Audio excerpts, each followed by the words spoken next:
this is Mario Cardenas. I'm a loan officer with Affinity Home Lending. I hope you're doing well and you're staying safe. The big question that many people ask me is that are we in a bubble? I'm going to wait to buy a house because we're in a bubble and '08 is going to happen and the entire market's going to crash and the prices of houses will significantly depreciate.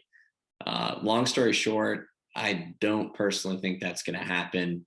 I think it's possible that we may see a little bit of a dip, just simply due to building supplies being much more expensive than historically speaking, and also with interest rates being extremely low at historical lows, with a surplus of borrowers creating an extreme demand for houses and causing these scenarios where you have 25 plus offers on a house.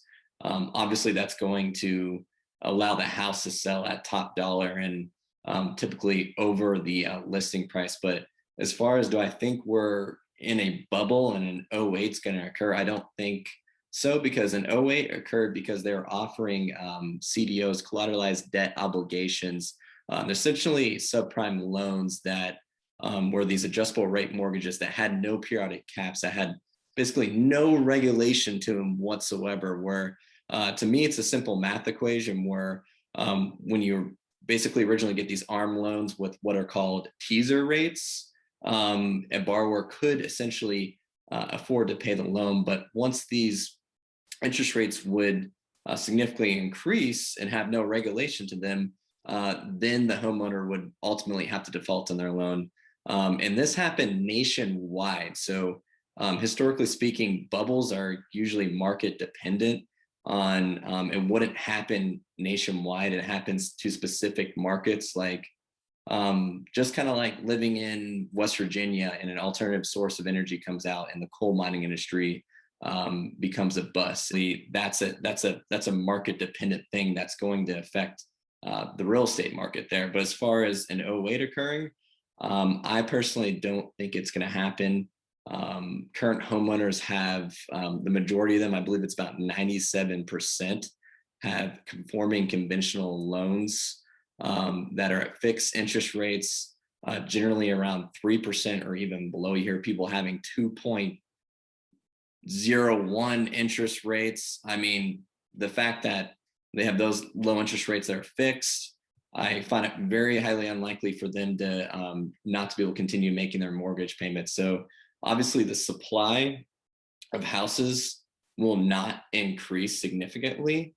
So that will affect, that'll obviously allow houses to steadily to appreciate. Now, obviously, when interest rates steadily increase, which due to, government spending, inflation, basically there will be less borrowers because they'll have less incentive to make an offer on a house. If interest rates are higher, they're not going to get as good as a deal, obviously, on a house. So the supply of borrowers will decrease. So you won't see these extreme cases where you have 25 plus offers and might be a few offers on a house, and that will stabilize the price point of the house and won't cause it to be overinflated. But I just don't foresee the supply of houses increasing significantly, even once building supplies, the prices of building supplies decrease and they start building more houses. If you're obviously closer into, places like Atlanta, they only print, you can't print more land like they print stock, right? There's only so much land. There's no more area to build in. So I think the houses, the price point more or less will stay, will not significantly decrease, and it'll just stabilize a little bit more and slowly appreciate versus seeing these significant appreciations in price point, again, due to interest rates being extremely low and having a high supply of borrowers. And so that's my personal opinion, and I know most experts agree with that.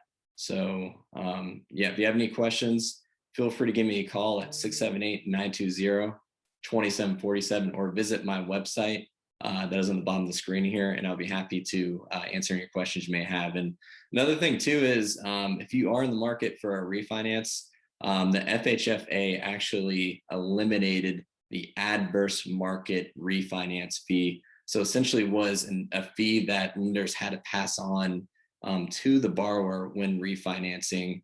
And this was due to the Home Economic Recovery Act, I believe, put this fee in order. But because of COVID and many Americans having hardships and losing jobs and losing significant income, that the FHFA has actually eliminated this fee to help Americans that have been suffering financially to recuperate some of their losses. So if you have any questions about that from the refinance perspective, I think as interest rates are still low, and with this adverse market refinance fee being eliminated, I think it'd be definitely financially wise to investigate with a loan officer like myself into refinancing if you haven't already had done so. And if you haven't eliminated PMI yet, and with how much houses have appreciated, it might be worth investigating a refinance from that perspective as well, because you actually might be able to eliminate your private mortgage insurance and get what's called an appraisal waiver, not even actually have to get an appraiser out to display what your home value is. And just from the fact of eliminating PMI and getting your interest rate low, you would save a ton of money. So yeah, reach out to me and I'll be happy to investigate your situation. Remember, everyone's situation is different. So, don't go by what your buddy down the road said, because their situation, financially speaking, is more than likely completely different than yours. So that's why it's good to really focus on your situation. Have a wonderful day and stay safe.